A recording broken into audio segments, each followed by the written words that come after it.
My name is Jennifer Williams, and I do a number of things for a living. I'm an artist, of course, but I'm also a substitute teacher, and I'm the young adults event coordinator for Rusa's Books. Well, I read the paper on a pretty regular basis, and of course I've seen it every year in the paper, and it's always, something I enjoy, getting to see artists and their work and read about them talking about their processes and whatnot. So it's always been something I've looked forward to, and I come to, of course, to the museum during the openings for them. My artwork is kind of eclectic. A lot of it's kind of mythology or fairy tale based, but not necessarily obviously so. It's not like I've got a lot of princesses and dragons running around in my artwork, but I'm a bookworm, and I've been, I read a lot of books, and I read a lot of books as a kid. We moved a lot, and so until you get to make new friends, there's not necessarily a lot to do when you're a kid. So I'd go sit outside under a tree someplace or in a tree someplace and read a lot. And that informs a lot of my artwork as a result. I was like a total King Arthur junkie as a kid. So it's called A Life in Bakersfield, since the theme of the art gallery this year is A Day in the Life. And it was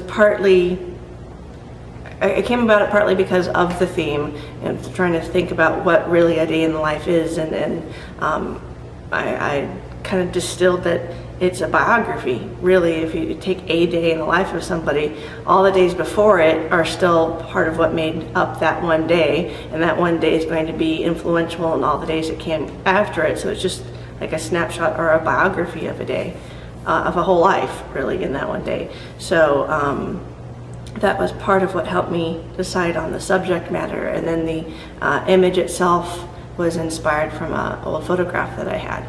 I know a lot of people have like a specific idea or image that they're trying to convey in their artwork, and there's definitely an idea or an image in my head of what this piece is as I'm making it, but once I'm done making it, I leave it up to the viewer. It's up to, I've created it, now it's job to go out into the world, and the story it tells to each person is going to be different depending on what they see in it and how they interpret it themselves. Everybody's got their own symbology.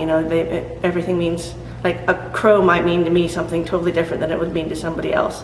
So the story that an image of a crow would tell to me would be different to somebody else. And then I think that's the same with my artwork. Once I'm done with it, I let it go. It goes off into the world and lives its own life. So it's interesting to hear people's interpretations and takes and responses to it, but I don't have any preconceived, no, you're supposed to get this from it. Bakersfield, although, I don't think anybody goes, oh, it's a raging art scene up in Baco. It is a great place to start doing your art, though. It's easy to find shows to get into. There's lots of small galleries around town and some big ones, obviously.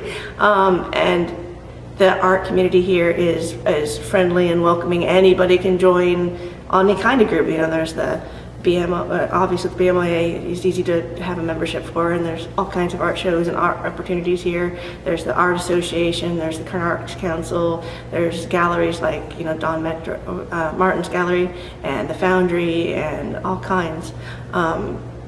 So it's nice, and it's, I don't want to say convenient, but it's not as hard as it is other places to break into showing your artwork anywhere.